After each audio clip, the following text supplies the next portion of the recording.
معاشرے میں آج کل اپنی صحت کو مینٹین کرنے کے لیے ایک جو طریقہ کار حجامت کا نکلا ہوا ہے، آیا روزے کی حالت میں یہ حجامت کروا سکتے ہیں؟ تھوڑا سا حجامت کے مفہوم کو کھول دیں اور پھر اس کا حکم بیان کر دیں۔ پاکستان میں جو حجامت کا معنی کیا جاتا ہے وہ ہیئر کٹنگ کے لیے استعمال ہوتا ہے، لیکن طبی طور پر طب کے اندر، چاہے وہ طب اسلامی ہو یا طب سنتی ہو، یہ اس کے اندر حجامت کا مطلب یہ ہے کہ پشت سے خون نکالا جاتا ہے، یا جونک کے ذریعے سے یا بلیڈ کے ذریعے سے، اور پریشر پمپ کے ذریعے سے ایک پمپ ہوتا ہے جی، اور اس کے ذریعے سے گندا خون خاص رگوں سے نکالا جاتا ہے۔ اس کے ماہر موجود ہوتے ہیں۔ پاکستان میں بھی اس کا آہستہ آہستہ رواج ہو رہا ہے، تمام مکاتب فکر جو اس کی طرف توجہ کر رہے ہیں، اور اس کی بڑی تاکید بھی ہے۔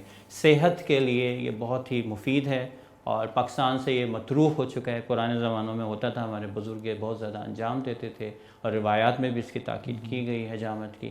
تو حجامت کا مفہوم یہ ہو گیا کہ خون نکلوانا، وہ فاسد خون جو کہ آپ کے لیے ضروری نہیں ہے اور آپ کی صحت کے لیے نقصان دہ ہے، اس کو کسی خاص طریقے سے، طب کے طریقے سے خون نکالنا۔ اب اس کا نتیجہ کیا ہوتا ہے؟ نتیجہ یہ ہے کہ جب بھی آپ بلڈ اپنے جسم سے نکالتے تو کمزوری ہو جاتی ہے۔